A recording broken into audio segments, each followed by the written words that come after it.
അസ്സലാമു അലൈക്കും വറഹ്മത്തുള്ളാഹി തആല വബറകാതുഹു. ഇന്ന് നമ്മൾ ചർച്ച ചെയ്യാൻ പോകുന്നത് 3-ാം ക്ലാസ്സിൻ്റെ അഖ്ലാഖ് എന്ന വിഷയത്തിൽ മുൻ വർഷങ്ങളിലെ വാർഷിക പരീക്ഷയ്ക്ക് വന്ന ചോദ്യപേപ്പറാണ്. ആദ്യത്തെ ഭാഗം നോക്കാം. യോജിച്ചവ ചേർക്കാം. അപ്പോൾ താഴെ 6ഓളം ചോദ്യങ്ങൾ തന്നിട്ടുണ്ട്. അപ്പോൾ അതിനോട് യോജിച്ചത് ബ്രാക്കറ്റിൽ നിന്നും എടുത്തെഴുതാനാണ്. ഒന്നാമത്തത് നമീമത്ത്. അപ്പം നമീമത്ത് എന്ന് പറഞ്ഞാൽ എന്താണ്? അതിൻ്റെ വേറൊരു മലയാള വാക്ക് ബ്രാക്കറ്റിലുണ്ട്, അതെടുത്തെഴുതാനാണ്. അപ്പം ആദ്യം നമുക്കൊന്ന് ബ്രാക്കറ്റ് വായിച്ചു നോക്കാം. പരദൂഷണം, സഹായിക്കരുത്, ഏഷണി, അഹ്സനുഹും ഖുലുഖ, നബി സല്ലല്ലാഹു അലൈഹി വസല്ലം, അഷേഖ് മുഹിയുദ്ദീൻ. ഒന്നാമത്തത് നമീമത്ത്. അപ്പം നമീമത്തിൻ്റെ വേറൊരു വാക്കാണ് ഏത്? ഏഷണി എന്നുള്ളത്. അപ്പോൾ ആ ബ്രാക്കറ്റിൽ നിന്നും ഏഷണി എന്ന് എടുത്ത് എഴുതുക. രണ്ടാമത്തത് ഗീബത്ത്. ഗീബത്തിൻ്റെ വേറൊരു പദമാണ് ഏത്? മലയാളത്തിൽ പറയുന്നതാണ് എന്ത്? പരദൂഷണം. അപ്പോൾ അവിടെ പരദൂഷണം എന്ന് ബ്രാക്കറ്റിൽ നിന്നും എടുത്തെഴുതുക.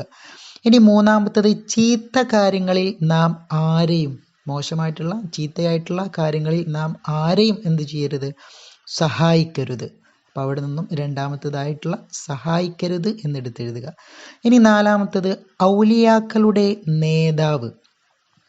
അപ്പോൾ ഔലിയാക്കളുടെ നേതാവ് ആരാണ്? അഷേഖ് മുഹിയുദ്ദീൻ. അപ്പോൾ അവിടെ നമ്മൾ പഠിച്ചതാണ് 40 സ്വർണ്ണ നാണയങ്ങൾ കൊണ്ട് കൊള്ളക്കാർ പിടിച്ചതും ഉമ്മ കളവ് പറയരുത് എന്ന് പറഞ്ഞതിന് ശേഷം കളവ് പറയാത്തതിൻ്റെ പേരിൽ വലിയ സ്ഥാനത്തൊക്കെ എത്തിയ ഒരാളായിരുന്നു ആര്? അഷേഖ് മുഹിയുദ്ദീൻ എന്നവർ. അപ്പോൾ ഔലിയാക്കളുടെ നേതാവാണ് ആര്? അഷേഖ് മുഹിയുദ്ദീൻ. ഇനി അടുത്തത് അഞ്ചാമത്തത് അക്മലുൽ മുഅ്മിനീന ഈമാനൻ അഹ്സനുഹും ഖുലുഖ. അപ്പോൾ അവിടെ എന്താണ് എഴുതേണ്ടത്? അഹ്സനുഹും ഖുലുഖ എന്നുള്ളതാണ്. ഇനി ആറാമത്തത് സ്വഭാവത്തിൻ്റെ ഉത്തമ മാതൃകയാണ് നബി സല്ലല്ലാഹു അലൈഹി വസല്ലം. അപ്പോൾ അവിടെ നബി സല്ലല്ലാഹു അലൈഹി വസല്ലം എന്ന് എഴുതി കൊടുക്കുക. ഇനി രണ്ടാമത്തെ ഭാഗം പൂർത്തിയാക്കാം. അപ്പോൾ താഴെ 5 ചോദ്യങ്ങൾ തന്നിട്ടുണ്ട്. അപ്പം അതൊന്നും പൂർണ്ണമല്ല. അപ്പോൾ നമ്മൾ എന്താക്കണം? അത് പൂരിപ്പിച്ച് എഴുതുക. ഒന്നാമത്തത് പുരുഷൻ കമിഴ്ന്നും സ്ത്രീ മലർന്നും കിടന്ന് ഉറങ്ങരുത്. പുരുഷൻ കമിഴ്ന്നും സ്ത്രീ മലർന്നും കിടന്നുറങ്ങരുത്. ഇനി രണ്ടാമത്തത് ഉറക്കം ഒരു പകുതി മരണമാണ്. ഉറക്കം ഒരു പകുതി മരണമാണ്. ഇനി മൂന്നാമത്തത് പുരുഷവേഷം അണിയുന്ന സ്ത്രീയെ നബി സല്ലല്ലാഹു അലൈഹി വസല്ലമ തങ്ങൾ ശപിച്ചിരിക്കുന്നു. അപ്പോൾ അവിടെ ശപിച്ചിരിക്കുന്നു എന്ന് എഴുതുക.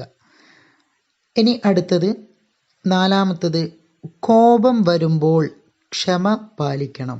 കോപം വരുമ്പോൾ ക്ഷമ പാലിക്കണം. അഞ്ചാമത്തത് നമീമത്ത് ഇബ്ലീസിൻ്റെ ഇഷ്ട വിനോദമാണ്. നമീമത്ത് ഇബ്ലീസിൻ്റെ ഇഷ്ട വിനോദമാണ്. ഇനി മൂന്നാമത്തെ ഭാഗം നോക്കാം. ഭക്ഷണ മര്യാദകൾ. അപ്പം ഭക്ഷണത്തിൻ്റെ കുറേ മര്യാദകൾ നമ്മൾ പഠിച്ചിട്ടുണ്ട്. അപ്പം അതിൽ ഏതെങ്കിലും 2 വീതം എഴുതാനാണ് പറയുന്നത്. അപ്പോൾ ഏതാണ്? 1 വലത് കൈ കൊണ്ടാവുക, 2 ഇരിക്കുക. അപ്പോൾ ബാക്കിയൊക്കെ ടെക്സ്റ്റിൽ പേജ് നമ്പർ 22 ഉണ്ടാകും. അപ്പം അതിലേതെങ്കിലും നിങ്ങൾ പഠിച്ച ഏതെങ്കിലും 2 വീതം മാത്രം എഴുതിയാൽ മതി. അപ്പോൾ ഇവിടെ നമ്മൾ എഴുതുന്നത് വലത് കൈ കൊണ്ട് ആവുക, രണ്ടാമത്തത് ഇരിക്കുക, പിന്നെ ബിസ്മി ചൊല്ലുക, അതൊക്കെ ഉണ്ട് അല്ലേ? അപ്പോൾ അതൊക്കെ എന്താക്കുക? എഴുതുക. രണ്ടാമത്തത് സ്ത്രീകൾക്ക് നിഷിദ്ധമായ കാര്യങ്ങൾ. സ്ത്രീകൾക്ക് നിഷിദ്ധമായ കാര്യങ്ങൾ ഏതൊക്കെയാണ്? സൗന്ദര്യം പ്രദർശിപ്പിച്ചുകൊണ്ട് പുറത്തു പോവുക, അന്യപുരുഷന്മാർക്ക് മുമ്പിൽ ശരീരം മുഴുവനും മറയ്ക്കാത്ത വസ്ത്രം ധരിക്കുക. ഇതൊക്കെ എന്താണ്? സ്ത്രീകൾക്ക് നിഷിദ്ധമായ കാര്യങ്ങളാണ്. ബാക്കി പേജ് നമ്പർ 27 ഉണ്ട്. ഇനി മൂന്നാമത്തത് ഉറക്കിൻ്റെ മര്യാദകൾ. ഉറക്കിൻ്റെ മര്യാദകൾ ഏതൊക്കെയാണ്? 1 മിസ്വാക്ക് ചെയ്യുക, 2 വുളൂ എടുക്കുക. മിസ്വാക്ക് ചെയ്യുക, വുളൂ എടുക്കുക. പേജ് നമ്പർ 30 ബാക്കിയുള്ള ഉറക്കിൻ്റെ മര്യാദകൾ പറയുന്നുണ്ട്. അപ്പോൾ അതൊക്കെ പഠിച്ചിട്ടുണ്ടെങ്കിൽ നിങ്ങൾക്ക് ഇഷ്ടമുള്ള ഏതെങ്കിലും 2 എണ്ണം വീതം മാത്രം എഴുതാനാണ് ഈ ചോദ്യം.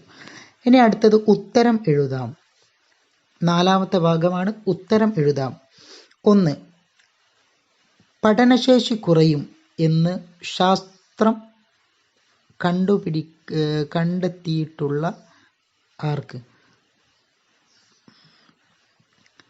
പഠനശേഷി കുറയും എന്ന് ശാസ്ത്രം കണ്ടെത്തിയിട്ടുണ്ട് ആർക്ക്? അപ്പോൾ ആർക്കാണ് പഠനശേഷി കുറയും എന്ന് ശാസ്ത്രം കണ്ടെത്തിയിട്ടുള്ളത്?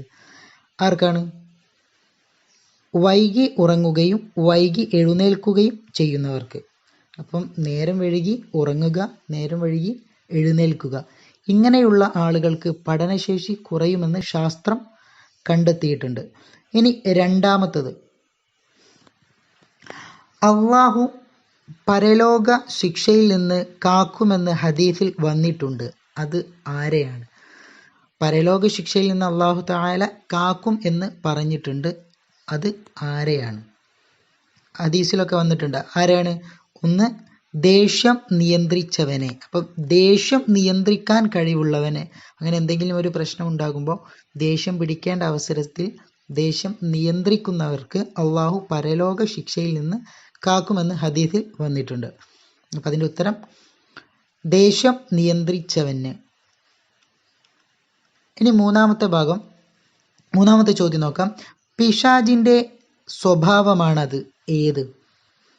ഇടത് കൈ കൊണ്ട് തിന്നലും കുടിക്കലും. അപ്പം ഇടത് കൈ കൊണ്ട് തിന്നലും കുടിക്കലും പിശാചിൻ്റെ സ്വഭാവമാണ്. ഇനി 4ാമത്തത്, മരിച്ച സഹോദരൻ്റെ പച്ച മാംസം തിന്നുന്നതിൻ്റെ തുല്യമായ തെറ്റ് ഏതാണ്? ഏതാണ്?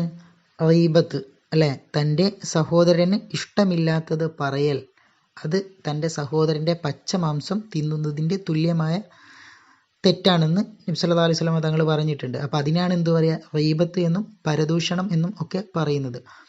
ഇനി ക്രമത്തിലാക്കാം. 1. ഖാല നബിയു സല്ലല്ലാഹു അലൈഹി വസല്ലം യൗമൽ ഖിയാമത്തി റദ്ദല്ലാഹു അൻ വജ്ഹിഹി നാർ മൻ റദ്ദ അൻ ഇർളി അഖീഹി. അപ്പം അതെങ്ങനെ എഴുതും? ക്രമത്തിലാക്കിക്കൊണ്ട് ഖാല നബിയു സല്ലല്ലാഹു അലൈഹി വസല്ലം മൻ റദ്ദ അൻ ഇർളി അഖീഹി റദ്ദല്ലാഹു അൻ വജ്ഹിഹി നാർ യൗമൽ ഖിയാമ. ഒന്നുകൂടെ നോക്കാം. ഖാല നബിയു സല്ലല്ലാഹു അലൈഹി വസല്ലം മൻ റദ്ദ അൻ ഇർളി അഖീഹി റദ്ദല്ലാഹു അൻ വജ്ഹിഹി നാർ യൗമൽ ഖിയാമ. ഇനി അവസാനത്തത് 6ാമത്തത്, കോളങ്ങൾ പൂർത്തിയാക്കാം. ഞാൻ എന്നും രാവിലെ മിസ്വാക്ക് ചെയ്യും. അപ്പോൾ അവിടെ ഒരു ഉദാഹരണം തന്നിട്ടുണ്ട്, 2 ഉദാഹരണങ്ങൾ തന്നിട്ടുണ്ട്. അപ്പോൾ അതിൻ്റെ ബാക്കിയുള്ള 3 എണ്ണമാണ് നമ്മൾ എഴുതി കൊടുക്കാനുള്ളത്. ഞാൻ എന്നും രാവിലെ മിസ്വാക്ക് ചെയ്യും. പിന്നെ നമ്മൾ എഴുതാനുള്ളത് എന്താണ്? ഞാൻ എന്നും രാവിലെ വുളൂ ചെയ്ത് നിസ്കരിക്കും. ഞാൻ എന്നും രാവിലെ വൃത്തിയുള്ള വസ്ത്രം ധരിക്കും. ഞാൻ എന്നും രാവിലെ മദ്രസയിൽ പോകും. ഞാൻ എന്നും രാവിലെ ക്ലാസ് വൃത്തിയാക്കും. ദുആ വസിയത്തോടെ നിർത്തുന്നു. വആഖിറു ദഅവാന അനിൽ ഹംദുലില്ലാഹി റബ്ബിൽ ആലമീൻ. അസ്സലാമു അലൈക്കും വറഹ്മത്തുള്ളാഹി തആല വബറകാതുഹു.